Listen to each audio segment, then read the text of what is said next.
Walaupun Paulus kasih teguran keras supaya kita bertobat, tapi dia kasih satu pengharapan bahwa ya tetap bisa kembali asalkan itu tadi bertobat, dan tidak lagi main di tepi jurang itu gitu loh. Bila mana Anda terjangkar di dalam Yesus, ya, memiliki pengharapan yang ada di dalam Yesus, maka Anda akan berada aman walaupun badai mengerang. Karena apa? Karena pengetahuan tanpa transformasi, sesuai dengan pelajaran kita, itu hanya akan bermuara pada suatu saat, cepat atau lambat, kita akan tolak Yesus.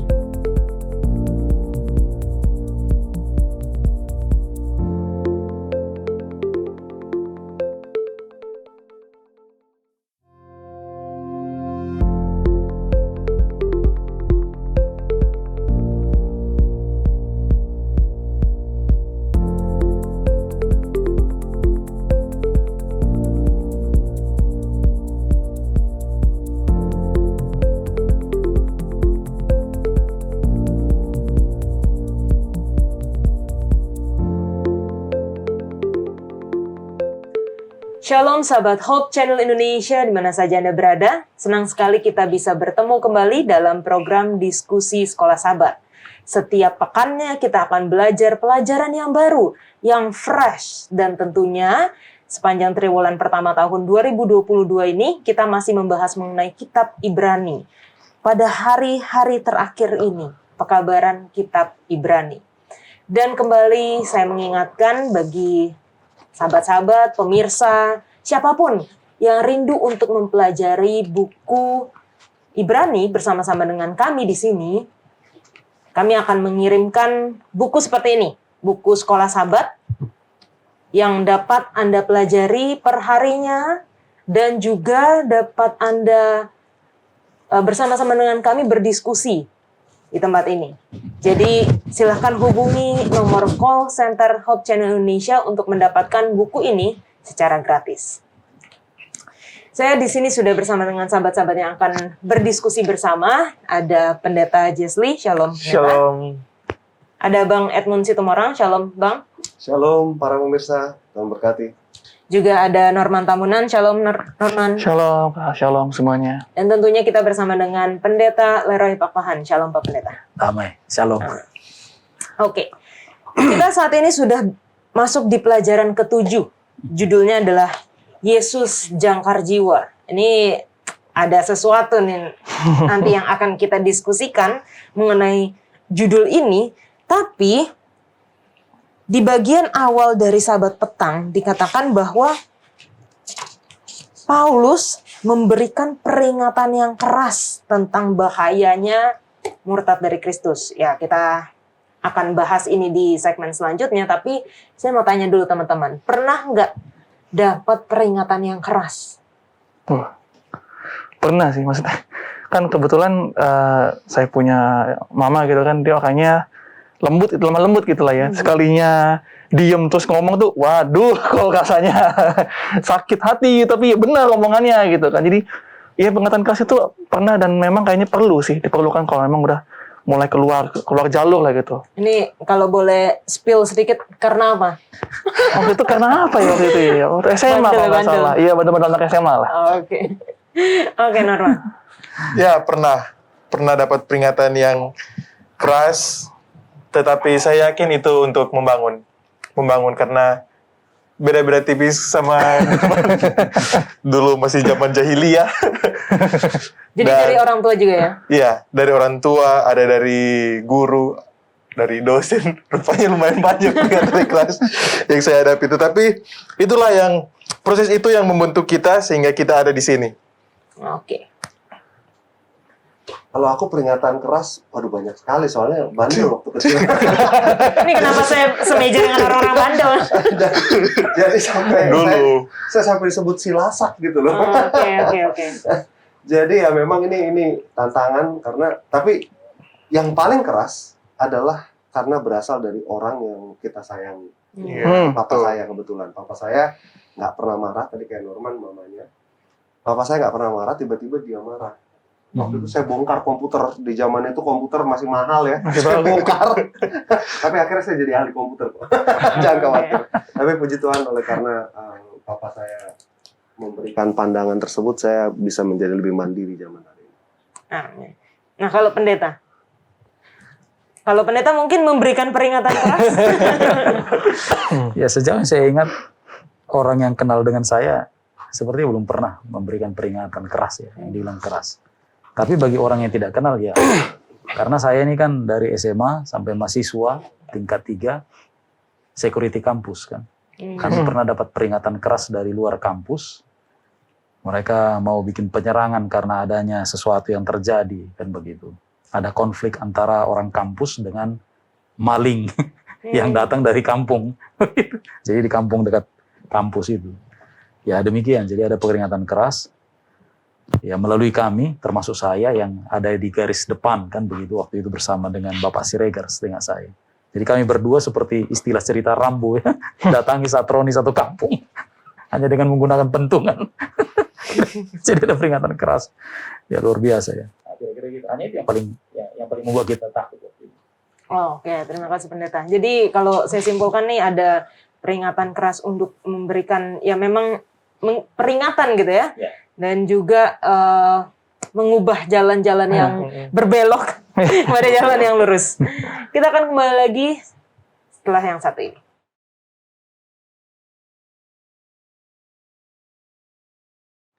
Ayat hafalan dari pelajaran ke-7 Yesus Jangkar Jiwa terdapat di dalam Ibrani 6 ayat 19 dan 20. Pengharapan itu adalah sauh yang kuat dan aman bagi jiwa kita, yang telah dilabuhkan sampai ke belakang tabir, di mana Yesus telah masuk sebagai perintis bagi kita, ketika ia menurut peraturan Melkisedek menjadi imam besar sampai selama-lamanya. Kita minta Norman untuk berdoa. Baik, kita berdoa. Allah Bapa yang berkata dalam kerajaan surga, kami ucap syukur berterima kasih atas kebenaran kepada saat ini. Bapak, kami akan memulai diskusi sekolah sahabat kami. Kiranya apa yang kami diskusikan berarti satu berkat bagi kami, begitu juga bagi pemirsa channel yang mendengarkan Bapak. Kami juga mau berdoa secara khusus bagi hamba-hambamu di sini yang akan mendiskusikan sekolah sahabat ini, dimulai dari Kayola, Pendeta Larai, Kak Edmund, Pendeta Jaslyn, dan juga hamba ya Bapak. Kiranya Engkau berikan hikmat kebijaksanaan dari surga agar kami dapat memimpin diskusi dengan baik. Ampuni kami dan kesalahan kami, dalam nama Yesus kami berdoa. Amin. Amin. Oke, pelajaran satu minggu ini, satu pekan ini, apa sih intinya? Kita masuk ke inti-intinya dulu ya, baru nanti kita akan masuk detail-detailnya. Kalau dari sudut pandang aku ya, seminggu ini sebenarnya cukup menarik karena sekali lagi ini kan teguran keras dari Paulus. Kepada bukan cuma kepada kaum tertentu, maksudnya kepada orang Kristen pada saat itu kan, yang dimana ya you sudah mengenal Yesus lalu main di tepi jurang lalu benar masuk jurang gitu kan. Kan susah buat bangkit lagi. Nah Paulus mengingatkan jangan sampai, ini keras emang, jangan sampai murtad gitu loh. Kamu sudah belajar, kamu sudah tahu kebenaran, tapi kamu tiba-tiba berbelok. Tadi aku bilang masuk tepi jurang, main di tepi jurang terus masuk ke dalam jurang ya salah sendiri gitu kan. Cuman walaupun Paulus kasih teguran keras supaya kita bertobat, tapi dia kasih satu pengharapan bahwa ya tetap bisa kembali asalkan itu tadi bertobat, dan tidak lagi main di tepi jurang itu gitu loh. Tidak lagi main di tepi jurang, bertobat, berubah dan berpegang teguh pada Yesus Kristus gitu loh. Kita punya pengharapan untuk bisa berubah. Itu yang membedakan gitu loh.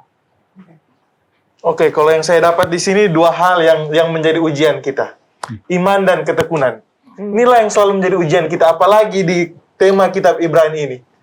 Di kitab Ibrani ini dua hal ini selalu ditekan-tekankan oleh Rasul Paulus. Rasul Paulus kayaknya dia belum move on dengan masa lalu bangsa Israel yang gagal di dua hal ini. Kalau kita lihat, sekolah sahabat juga tekankan bahwa di dua hal inilah nenek moyang kita, Israel yang lama, gagal. Sehingga Paulus mau encourage kita, ayolah, iman dan ketekunan ini, pasti kita bisa. Dengan iman dan ketekunan, ada harapan di sana. Seperti pelajaran sekolah sahabat kita pada pekan ini. Dan inilah yang saya dapat dari pelajaran kita pekan ini. Iman dan ketekunan. Walaupun kita telah belajar bahwa nenek moyang kita gagal, tetapi Rasul Paulus, Yesus terlebih khusus ingin kita tetap bertekun di dua hal ini. Oke. Ya, dari saya, kehidupan itu penuh dengan badai ya. Dan kita diombang-ambing baik dari sisi doktrin, baik dari sisi kehidupan kerohanian kita. Ada waktunya kita dihajar kiri dan kanan. Tetapi bila mana Anda memiliki jangkar, bila mana Anda terjangkar di dalam Yesus, ya, memiliki pengharapan yang ada di dalam Yesus, maka Anda akan berada aman walaupun badai mengerang. Oke. Ini saya melihat sudah ada perumpamaan-perumpamaan yang dipakai ya. Tadi kayak jangkar, lalu ada juga main di tepi jurang gitu.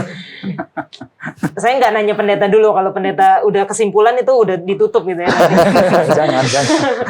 Nah, kira-kira bagi orang-orang pada saat itu ketika Paulus memberikan peringatannya, dan juga kepada kita sekarang, apa sih yang membuat kita bisa nggak pegang jangkar itu, nggak pegang Yesus lagi, atau apa sih main di tepi jurang itu seperti apa sih kalau zaman Paulus dulu dan zaman kita sekarang? Kayaknya sih nggak ada perbedaan yang signifikan ya, dalam artian kalau according to sekolah sahabat kita, maksudnya kan ini sudah mengenal kebenaran nih, udah tahu nih, terus tiba-tiba murtad kan aneh. Nah, kan berarti selama ini ketika dia mengenal Yesus, dia kalau kita bilang sudah mencicipi surga itu gitu kan, sudah mengenal, sudah tahu Yesus, terus, tapi main di tepi jurang itu kan satu hal yang aneh. Dalam artian, contohnya begini, kalau di lingkungan kita sendiri, di gereja kita gitu kan, ada anak yang sudah dibaptis gitu loh. Dia dibaptis, lalu ketika selesai dibaptis, ya itu kelakuannya malah orang bilang malah jadi gitu. Kelakuannya malah menjadi. Jadi let's say lah, umur 19 dia dibaptis, lalu umur 20 sudah mulai main tepi jurang, akhirnya hilang, dan umur 30 baru kembali dia mau kembali ke gereja gitu loh. Kan ini sesuatu hal yang sama dengan yang dilakukan oleh bangsa pada saat itu, oleh orang-orang yang pada saat itu gitu loh. Hilang ya karena perbuatannya sendiri gitu loh. Hilang karena hilang karena masalah diri sendiri gitu. Tidak lagi memegang dan tidak lagi mengingat bahwa ini loh, saya tuh punya A, lo punya B, lo punya C lo. Kenapa ya saya harus main di tepi jurang ini gitu. Oke. Ada yang mau saya tanya ke pendeta. Kira-kira apa yang membuat bangsa Israel pada waktu dulu itu pada akhirnya nggak mau ikut Tuhan? Padahal mereka sudah merasakan, sudah melihat begitu banyak wonders gitu, mujizat di depan mata mereka sendiri. Dan itulah pekabaran imamat. Kalau imamat ini kan orang baca, ya kalau untuk konteks Advent kan hanya imamat pasal 11. Ya kan gitu. Tapi pekabaran di bagian belakang itu ada bahaya dari merasa lazim, commonness. Kan udah biasa nih, lihat tiang api, betul. Lihat tiang awan, air keluar dari batu, kok ada mana keluar ya turun dari surga, pagi-pagi sudah tersedia. Ada ini dan itu, jadi manifestasi teofani itu luar biasa. Tapi kemudian ketika orang itu terbiasa dan hati belum berubah, itu bahaya. Itulah yang terjadi. Termasuk dengan kita yang sudah terlalu biasa barangkali, take for granted any blessing yang kita dapatkan dari Tuhan. Itu bisa berbahaya. Jadi berkat itu, kalau diresponi dengan cara yang tidak tepat, justru malah bahaya. Itu yang kita bisa lihat, salah satu ya. Oke, thank you Pak Pendeta. Kita akan lanjutkan setelah yang satu ini.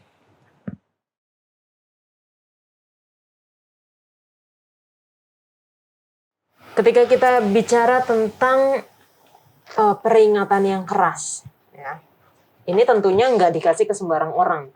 Contohnya kalau misalnya orang yang belum tahu dia salah, kita nggak bisa langsung kasih kamu salah ini, peringatan langsung SP3 contohnya gitu. Atau mungkin tingkat kesalahan yang tinggi banget gitu baru bisa ada peringatan keras.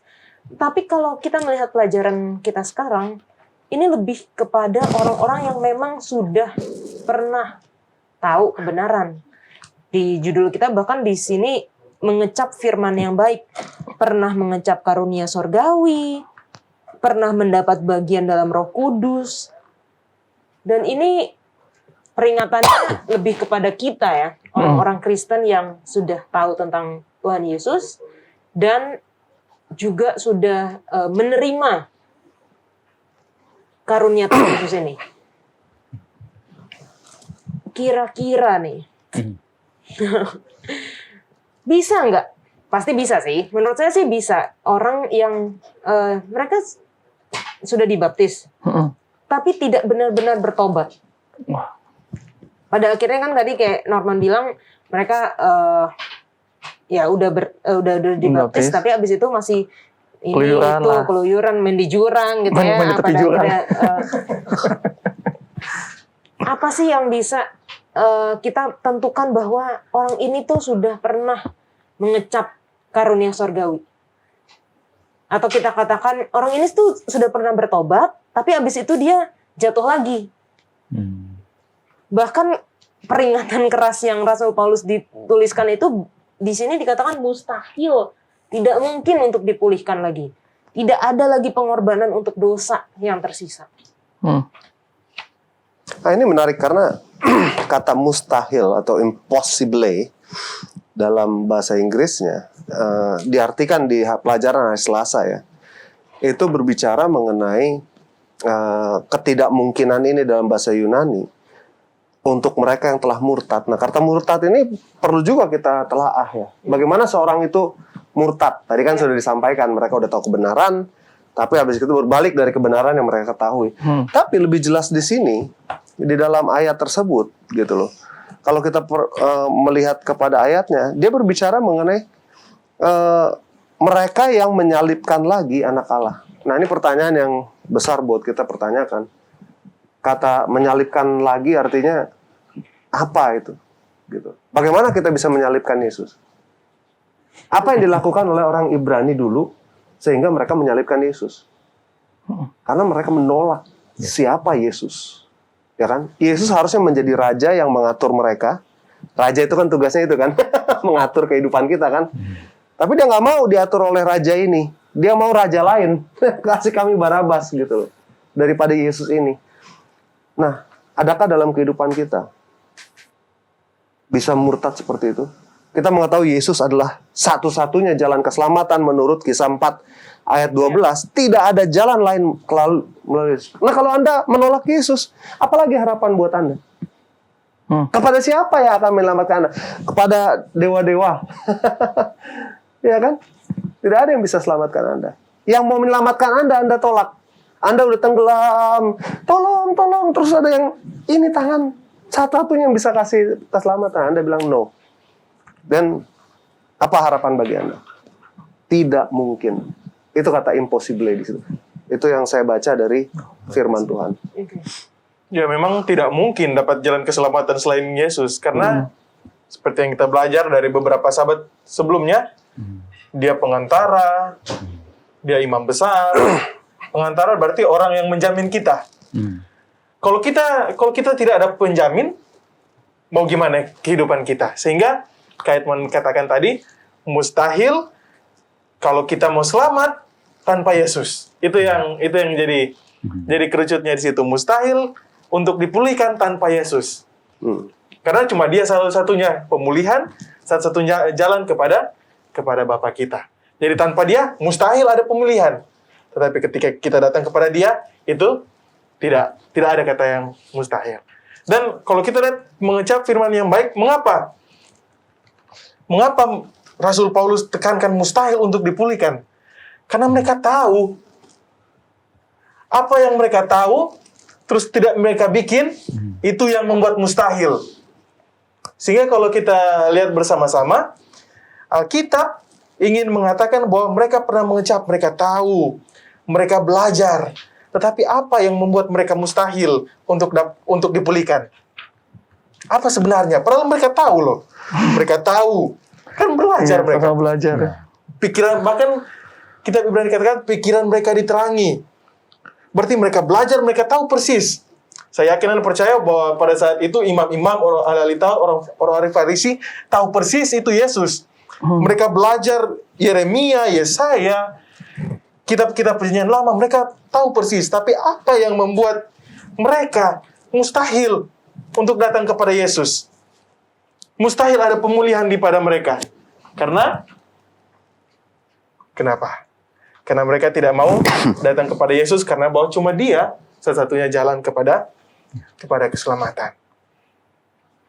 Iya sih, betul-betul. Jadi sebenarnya kalau mau ditelik lebih jauh, masalah ini kan tadi yang kayak Edmund bilang, ini memang mustahil karena ada orang yang udah mau nolong tapi dia pilih-pilih kayak pilih makanan gitu loh. Brokoli nggak mau, ini nggak mau. Terus begitu lihat ada yang nolong, orang ini mah gue udah tahu, gue mau yang lain gitu. Seakan-akan penyelamat itu bisa lebih dari satu, padahal kan tidak. Dan jadi masalah kedua adalah ada kemungkinan besar bahwa ini adalah masalah ego. Iya. Merasa tahu segalanya, merasa bisa segalanya, tapi bertujuan kan, loh kok nggak bisa ya? Tapi seharusnya bisa nih. Jadi merasa bahwa saya bisa jalan sendiri gini, tanpa harus adanya orang di samping saya. Padahal sudah dibilang kan bahwa kalau tidak bersama si penyelamat ini, kalau tidak bersama juru selamat, ya nggak bisa apa-apa. Ini yang jadi masalah. Kenapa Paulus bilang mustahil bagi mereka? Karena mereka merasa mereka tahu segalanya, mereka rasa mereka hebat. Jadi begitu ditolong, mereka pasti akan nolak. For the sake of their ego gitu loh. Oke, jadi kalau saya bisa tarik garis di sini, ini adalah penolakan terhadap Yesus gitu ya. Ya. Karena seperti yang tadi Bang Edmund bilang, tidak ada keselamatan di bawah kolong langit ini kecuali melalui Yesus. Kalau kita bahas lagi tentang tadi menyalibkan kembali Yesus, atau pendeta bilang kita sudah tahu nih, kita sebagai orang Kristen zaman ini, kita sudah tahu 10 hukum. Kita sudah tahu jangan mencuri. Kita sudah tahu jangan bersaksi dusta. Tapi kita sering ya, dalam kehidupan sehari-hari kita sering jatuh ke dalam dosa itu gitu. Walaupun kita tahu bahwa pada akhirnya kita bisa kembali lagi kepada Yesus. Kita nggak menolak Yesus. Apakah, jadi ini, dosa-dosa yang tadi yang kita sudah tahu, lalu kita lakukan, lalu kita kembali kepada Yesus, intinya kan kita tidak menolak Yesus. Apakah itu sama seperti yang di pelajaran ini, tidak bisa dipulihkan, tidak bisa diselamatkan, atau itu masih boleh lah gitu. Jadi kayak ada nggak sih dosa-dosa kecil sama dosa-dosa besar? Dosa-dosa yang maklumi gitu ya. Pendeta tuh kayaknya Pendeta. punya klasifikasi nggak pendeta? Ada list nggak? Yang List dosa-dosa yang bisa dimaklumi, mana yang nggak bisa dimaklumi gitu. Ya memang kita sering mendengar generalisasi ya, bahwa melanggar hukum itu sama dengan menyalibkan Tuhan. Kan begitu. Tapi tadi Saudara Edmund sudah kasih hint sebenarnya bahwa inti dari yang tidak mungkin bisa di-restore ini adalah mereka yang tolak Yesus. Karena begini, oke lah, tidak membunuh, tidak mencuri, tapi tetap tolak Yesus. Karena gini, berhubungan, jadi dealing dengan Yesus ini, maka harus ada keputusan. Contoh kita buat. Bayangkan kalau kita adalah Nikodemus, yang ditulis dalam Yohanes pasal 3. Enak nggak? Nyaman nggak ketika kita ngomong baik-baik sama Yesus? Bilang, guru yang baik, kami tahu bahwa segala macam. Dia pakai nama orang lain juga kan. Wah, tim kami anggota majelis begini-begini. Memang luar biasa. Lalu tiba-tiba Yesus bilang, kamu, kalau nggak kamu dibaptis, hari Sabat ini, kamu nggak masuk surga. Nyaman nggak? Nah, itu jadi masalah kita. Jadi, sama seperti tadi ya, ego ya, masalah ego. That's the problem.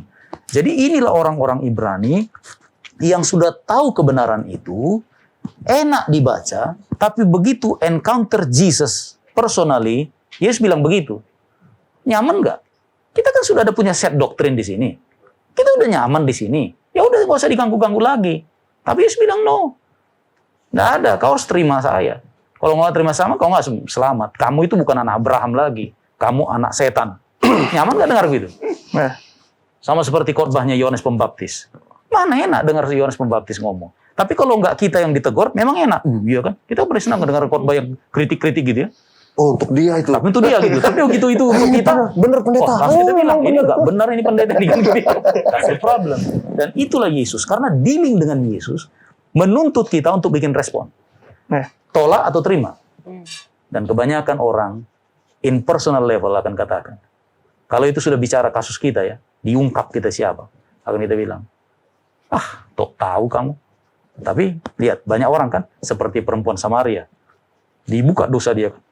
Memang iya sih, kau berkata benar, bukan satu suamimu. Siapa yang mau enak dengar begitu? Tapi dia berubah. Nikodemus berubah. Tapi yang lain, ahli Taurat. Ya kalau sekarang para pendeta, dibongkar dosanya. Nyaman nggak? Makanya mereka sangat-sangat gigih dan ambisius untuk sudah kita tolak, bahkan kita bunuh dia. Dan itulah yang namanya menyalibkan Yesus. Itu personal level. Jadi kalau kitanya disentuh, atau kelompok kita disentuh, mau nggak bertobat? Itu dia. Jadi mengerikan. Jadi berhadapan dengan Yesus ini bukan perkara gampang. Ya karena dia tuntut kita untuk yang seperti ini. Karena dia tahu potensi kita ada di sini. Jadi saya akan challenge kamu untuk naik di sini. Nah sekarang kita mau anggap Yesus itu batu sentuhan atau batu sandungan. Exactly. Ini saya punya pemikiran mengenai murtad ini ya. Kata murtad itu kan tadinya saya berjalan ke sini, sekarang saya berjalan ke sini. Murtad kita ini bukan hanya murtad sekedar, kita ini mengaku Kristen kan. Kristen itulah pengikut Yesus. Pada saat kita katakan kita mengikuti Yesus, artinya kita berjalan bersama ke arah Yesus berjalan, betul kan? Yesus pelihara hari Sabat, kita pelihara hari Sabat. Yesus lakukan apa, kita. Tapi pada saat kita murtad, Yesus pergi ke sana, saya pergi ke sini. Nah, itu murtad namanya. Tidak mengikut lagi kan? Menghilangkan Yesus dari sebagai pemimpin dan raja kita. Nah, tadi Yola berbicara mengenai dosa, ada dosa kecil, dosa besar. Bagaimana kita bisa tahu bahwa oh ini saya sudah nggak bisa diampuni lagi, oh saya sudah mentok nih, ya kan? Apa yang menjadi kriteria? Saya mau lihat dari kacamata apa yang Yesus katakan. Yesus katakan Matius 5, kita sama-sama buka Matius 5 ayat yang 17. Yesus sendiri, dia bilang, jangan kamu menyangka, jangan berpikir, kata Yesus, bahwa aku datang untuk meniadakan hukum Taurat. Tidak ada orang yang suka ngomong, oh nggak perlu hukum Taurat. Nah, ini Yesus sendiri loh yang ngomong. Kalau di Alkitab bahasa Inggris nih, merah ini tulisannya, karena Yesus yang ngomong. Jangan kamu menyangka bahwa aku datang meniadakan hukum Taurat atau kitab para nabi. Jadi penting nih kitab para nabi ini yang lain-lain ini. Ada yang nggak mau baca buku perjanjian lama. Ini bahaya juga pengikut Yesus loh. Nggak mau baca perjanjian lama. Agak aneh ya. Melainkan untuk menggenapinya. Karena aku berkata kepadamu, sesungguhnya selama belum lenyap langit dan bumi, satu iota. Satu iota itu, kalau huruf I, ada titik di atasnya itu iota. Ya kan? Satu titik aja. Nggak akan ditiadakan dari hukum Taurat sebelum semuanya terjadi. Karena siapa yang meniadakan salah satu perintah hukum Taurat, sekalipun yang paling kecil mengajarkan demikian pada orang lain, ia akan menduduki tempat yang rendah di dalam kerajaan surga. Tetapi siapa yang melakukan hukum Taurat, ia akan menduduki tempat yang tinggi di dalam kerajaan surga. Jadi, kalau kita boleh melihat dari pelajaran kita ini, adakah dosa itu dianggap kecil bagi surga? Karena setiap dosa kita mengakibatkan Yesus mati di kayu salib. Ya kan? Sekecil apapun dosa. Adam dan Hawa cuma makan buah. Dosanya cuma itu ya. Tapi kita semua mati gara-gara itu. Karena tidak ada dosa yang kecil di hadapan Tuhan, ya kan? Tetapi oleh karena itu kita perlu juga menyadari bahwa Yesus datang, tapi bukan hanya sebagai ATM. Aduh Tuhan, saya berdosa nih Tuhan, saya kasih perpuluhan ya Tuhan, ampuni dosa saya. Nah, ini bukan seperti demikian. Ya. Saya baca di Amsal 24 ayat 16, ini menarik. Sebab 7 kali orang benar jatuh. 7 itu angka sempurna ya. Sebab 7 kali orang benar jatuh, namun ia bangun kembali. Intinya adalah ia bangun kembali. Kita bisa dalam kehidupan kita ada mungkin ya kita tadi berbohong. Ya telat masuk kantor itu berbohong nggak? Ya kan? Jangan anggap enteng, ya kan? Bagaimana kita melakukannya? Namun ia bangun kembali, tetapi orang fasik akan roboh dalam bencana. Dan terakhir, Yesus, kalau orang tua itu tidak akan biarkan anaknya setelah 3 kali jatuh, udah 3 kali kok aku ajarin berdiri, nggak berdiri juga. Udahlah, merangkak kerja kau seumur hidup. Kan nggak mungkin kan? Sebagai seorang tua, saya harus bagaimana?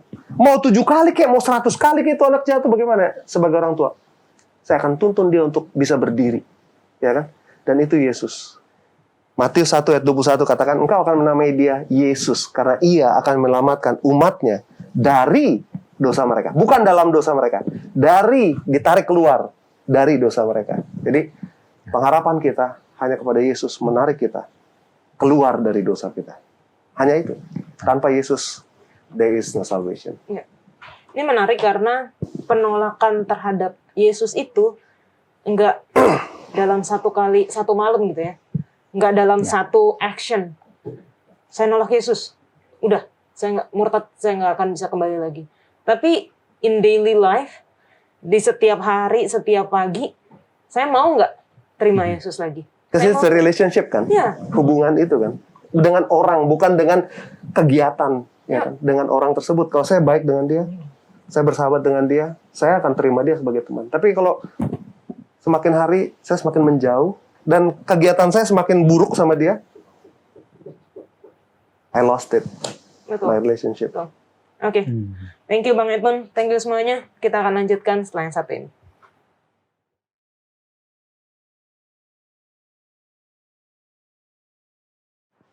Oke, kita kembali lagi. Kali ini kita mau bahas judul Yesus Jangkar Jiwa. Oke, Anchor of the Soul. Kalau kita lihat ayat hafalannya di Ibrani 6 ayat 19-20, pengharapan itu adalah sauh yang kuat dan aman bagi jiwa kita, yang telah dilabuhkan sampai ke belakang tabir, di mana Yesus telah masuk sebagai perintis bagi kita. Jadi kayak ada satu perbedaan di sini ya. Yesus itu jangkarnya, atau Yesus itu kalau di sini ditulis perintis yang masuk terlebih dahulu. Siapa dulu nih yang mau? Nggak mungkin pendeta dulu, nanti langsung terjawab. Bulan. Norman. Oh, itu pertanyaannya? Mungkin lebih ke sudut pandang pribadi aja ya. Pelajaran kita tentang Yesus Jangkar Jiwa. Sebenarnya buat Norman itu kayak gimana sih? Yesus Jangkar Jiwa itu kayak gimana? Sebenarnya sih ini agak susah pertanyaannya.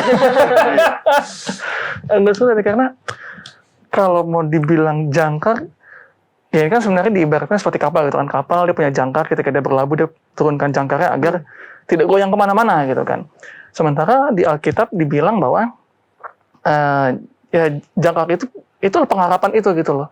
Jadi ketika kita berlabuh, agar kita nggak jauh-jauh dari pelabuhan itu, maka jangkar itu berfungsi untuk menahan kita supaya jangan jauh-jauh walaupun ada ombak gitu ya. Jangan jauh-jauh dari pelabuhan. Nah, fungsinya adalah fungsi pengharapan itu seperti itu.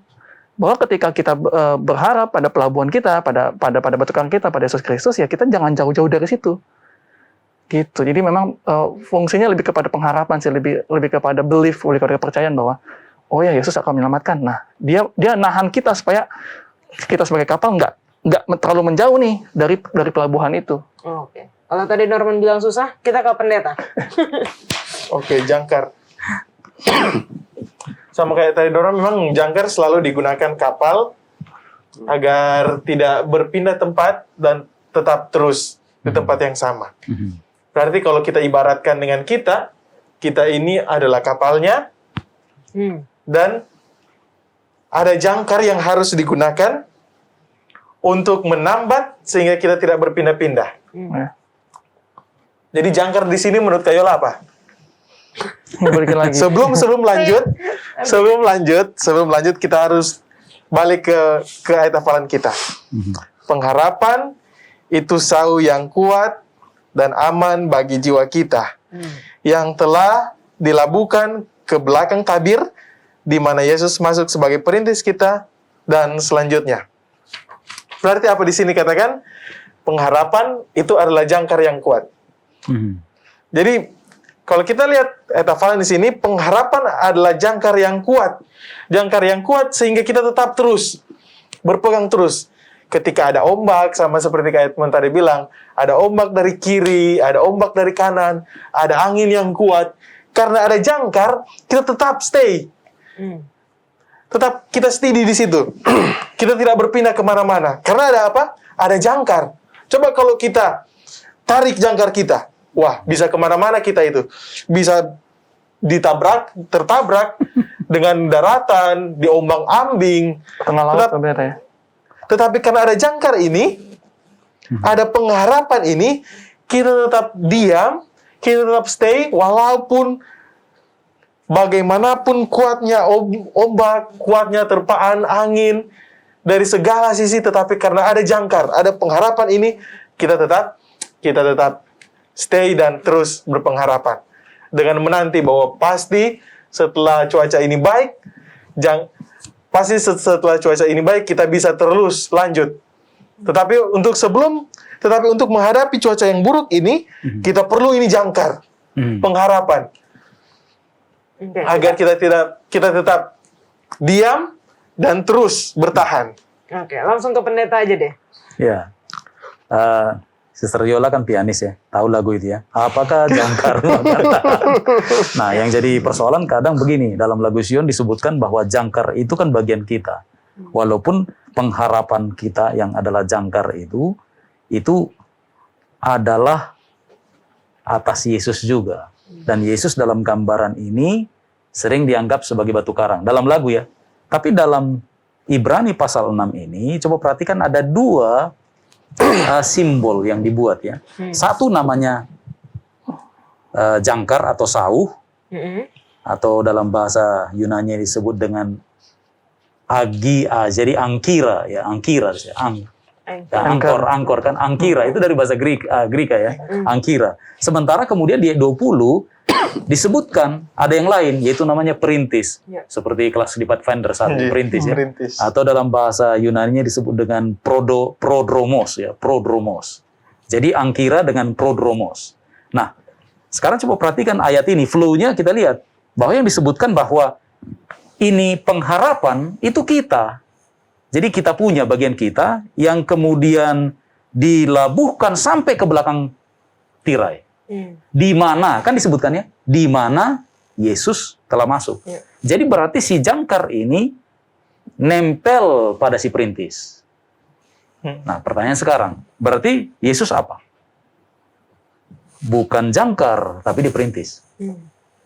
Karena pengharapan itu bagian kita. Jadi kita, karena kita nggak bisa sampai ke sana, nggak bisa. Jadi kita ini istilahnya datang ke bait suci itu in absentia. Ya kan begitu. Kita tidak hadir secara fisik di sana, tapi forerunner kita, prodromos tadi, sudah ada di situ, yaitu Yesus Kristus. Nah, itulah sebabnya pengharapan kita, karena kita yakin kan, ada keimanan tadi. Nggak seperti misalnya sebagian kecil orang Ibrani yang kayaknya nggak mau terima Yesus begitu ya. Karena bagi mereka Taurat yang paling penting. Ya kan? Bukan Yesus. Jadi kalah Yesus dengan Taurat kan begitu ya. Tapi pengharapan mereka inilah yang kemudian nempel pada Yesus. Karena Yesus sudah ada di dalam bait suci, di belakang tirai. Itulah heavenly sanctuary. Nah, jadi memang, tapi memang di satu sisi bisa juga kita anggap bahwa pengharapan itu juga Yesus. Dengan pengertian, ya memang kepada siapa kita berharap? Bukan kepada manusia, tapi kepada Yesus. Bisa begitu. Tapi ayat ini sedang menunjukkan ada 2 substansi yang berbeda. Satu perintis, satu si jangkar. Satu Yesus, itu perintis, dan satu adalah pengharapan. Mudah-mudahan jelas ya, kalau dari lihat flow ayatnya ya kira-kira begitu. Ya, terima kasih. Ya, saya tertarik dengan jangkar ini dan juga tadi ya, kalau kita nyanyi lagunya itu kan jangkar itu bergantung kepada batu karang kan. Batu karang kita tahu Yesus Kristus. Nah, tapi kenapa sih sampai Paulus berbicara di buku Ibrani kepada orang Ibrani mengenai jangkar ini? Kita bisa lihat di ayat yang ke-6-nya ya. Pasal yang ke-6 ayat 1 dan 2 sampai ke 3. Ternyata di sana juga ada ajaran-ajaran ya terkait yang sekarang nih di dunia kekristenan, bahkan banyak sekali ajaran-ajaran sia-sia yang nggak jelas. Ada baptisan dipercik lah, nggak jelas kan, itu sebetulnya nggak ada di Alkitab. Kebangkitan orang mati, oh ya kalau udah mati langsung ke surga. Apa benar? Alkitab nggak pernah ngajarin, ya kan? Ini gambaran Paulus sedang berbicara hal-hal yang terjadi di zaman itu, yang sedang terulang lagi di zaman kita, ya kan? Bahwa ada ajaran-ajaran yang memberikan pengharapan palsu, pengharapan yang sia-sia, ya kan? Pengertian kita mengenai firman Tuhan, bagi saya, adalah jangkar itu. Pengharapan. Ya kan? Kalau saya punya pengertian yang salah terkait apa yang firman Tuhan katakan, maka pengharapan saya itu bisa salah. Ya kan? Sia-sia saya bilang, saya berjangkar pada batu karang. Loh, jangkar kamu salah. Salah taruh. Orang mati nggak langsung masuk ke surga. Orang mati itu dia tidur sementara. Itu yang Alkitab katakan. Dia udah berdoa untuk neneknya di surga. Nek, bantu saya, Nek. Itu udah salah. Pengharapannya salah. Karena apa? Pengenalan dia akan firman, yaitu Yesus sendiri. Kan firman itu ada Yesus. Yohanes 1 ayat 1 katakan, pada mulanya adalah firman, dan firman itu bersama-sama dengan Allah. Dan firman itu adalah Allah. Firman itu menjadi manusia, dikatakan ayat 3. Nah, firman itu Yesus. Kalau kita tidak mengenal firman Tuhan, bagaimana kita punya pengharapan yang pasti? Jangkar yang dilabuhkan pada batu karang. Salah taruh. Salah bertukar. Jadi perlu juga umat-umat Tuhan, kita baca buku Ibrani 6 pasal ke-6 ini dengan hati-hati. Ada doktrin-doktrin yang tidak jelas, yang tidak sesuai Alkitab. Yang patut saudara dan saya telah kembali. Inikah pengharapan yang di Alkitab katakan? Itu mungkin dari saya. Oke. Ini saya udah dapat nih konsepnya dari Pendeta Leroy, juga dari Bang Edmund, bagaimana ya tadi seperti yang sudah dijelaskan ya. Tapi yang saya menarik, kalau kita lihat buku pelajaran sekolah sahabat kita, Yesus digambarkan di situ sebagai yang drive the boat gitu ya. Jadi kalau sudut pandang saya lebih kepada sama seperti contohnya Yesus adalah domba itu dan Yesus adalah imamnya gitu. Gimana kok bisa dia domba itu tapi dia imamnya juga gitu ya? Double job. Nah di sini Yesus yang pegang kapalnya, Yesus yang pegang kendalinya, tapi Yesus juga yang jangkarnya, Yesus juga yang batu karangnya. Contohnya ya kira-kira seperti itu. Bagaimana kita ngelihat it's all about Jesus gitu. Ini semua tentang Yesus. Pertanyaannya pendeta, ketika kita mengatakan bahwa pengharapan itu bagian kita, gimana kita bisa menjawab pertanyaan orang lain? Oh berarti manusia punya andil dong akan keselamatan itu. Sedangkan keselamatan itu sepenuhnya adalah karunia Tuhan.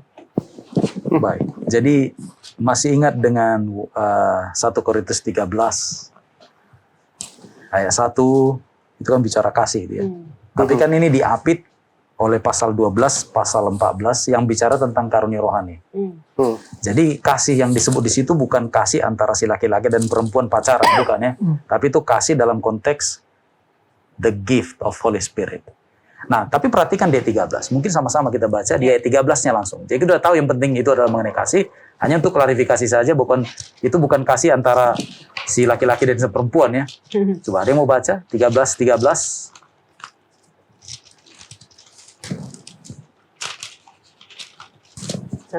Ini paling terkenal ini. 1 Korintus 13 ayat 13. Ya. Demikianlah tinggal ketiga hal ini, yaitu iman, pengharapan, dan kasih. Dan yang paling besar diantaranya ialah kasih. Jadi ketika kasih adalah pemberian, maka iman adalah pemberian. Pengharapan, pemberian. Jadi tiga-tiganya itu pemberian. Ini adalah gift. Ya, ini gift semuanya dari kuasa. Artinya Roh Kudus kan yang adalah sama mereka apa namanya itu tujuannya dengan Yesus, bukan.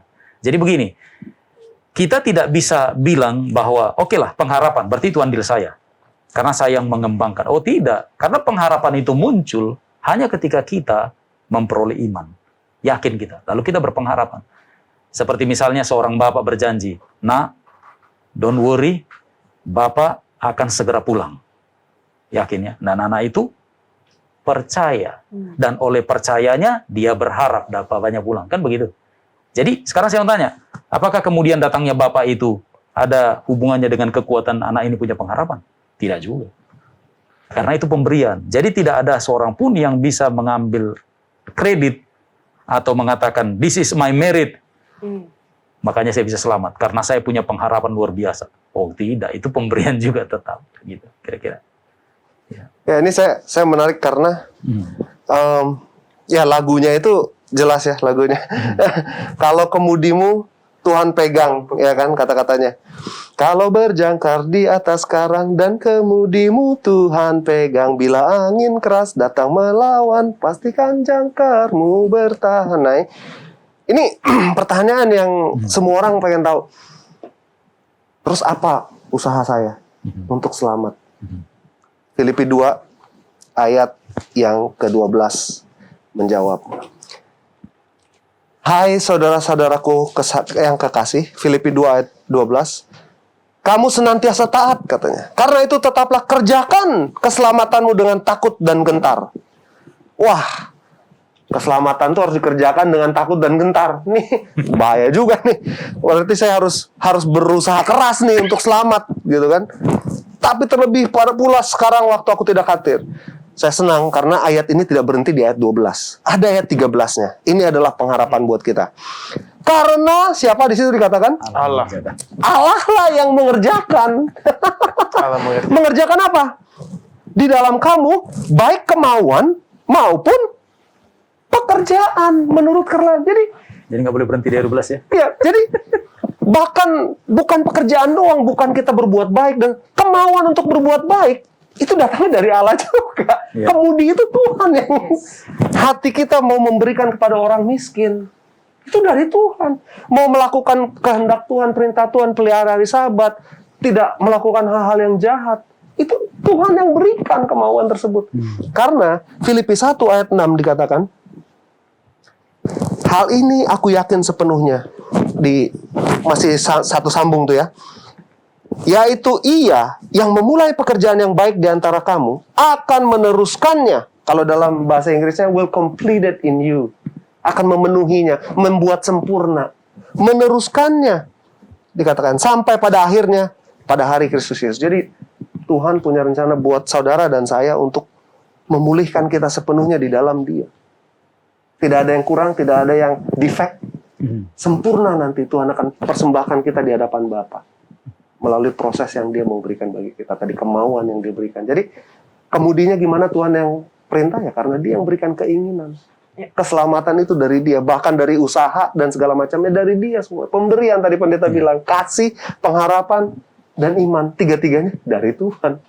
Oke, thank you Bang. Thank you. Waktunya semakin sempit, pendeta boleh kasih kesimpulan singkat dari pelajaran hari ini, pekan ini.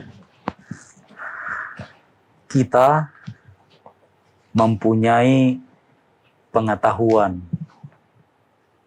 tentang Yesus karena ada pekabaran yang datang kepada kita dan Tuhan membentuk keimanan lalu kemudian kita beroleh janji selamat. Tapi begini, ada persoalannya.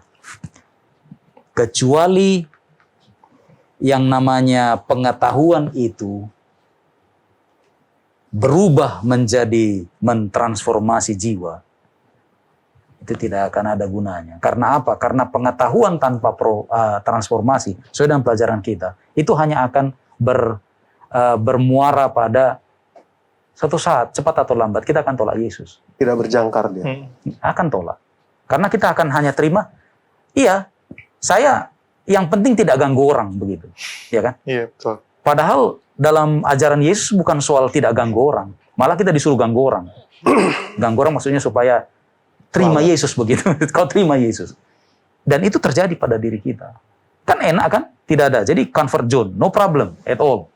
Tapi ya ini pekabaran sedang mengarahkan. Kau harus terima Dia. Dia adalah satu-satunya juru selamat. Tidak bisa tidak. Karena hanya Dia yang bisa selamatkan. Maka dari itu, izinkan Dia berkarya dalam diri. Itu berlaku bagi kita, dan kemudian kita akan dipanggil untuk juga melayani keluar. Kalau tidak, suatu saat, cepat atau lambat, kita akan bilang, that's enough. I cannot do anymore. Saya mau di sini saja. Biarlah Yesus lanjut. Itulah yang namanya menolak Yesus. Jadi bukan jadi orang jahat, bukan. Tidak jahat, dia biasa-biasa saja. Dan pekabaran dari ini kan, itu komplit dengan gambaran dari Wahyu pasal 3 tentang Laodikia, bukan? Karena Yesus sendiri berkata, ya lebih baik kamu panas atau sekalian dingin dan jangan di tengah-tengah. Karena dealing with Jesus itu selalu menuntut respon, terima atau tidak. Kalau bilang tidak ada jawaban, itu artinya tidak menerima, penolakan. Itu saja. Thank you Pak Pendeta. Semoga pelajaran kita pada pekan ini dapat mentransformasi kehidupan kita ya. Amin, Jadi amin. ini bukan hanya sebagai pengetahuan, tetapi dapat mengubah kehidupan kita masing-masing berjalan bersama dengan Yesus. Kita akan bertemu di pelajaran selanjutnya. Tuhan Yesus memberkati.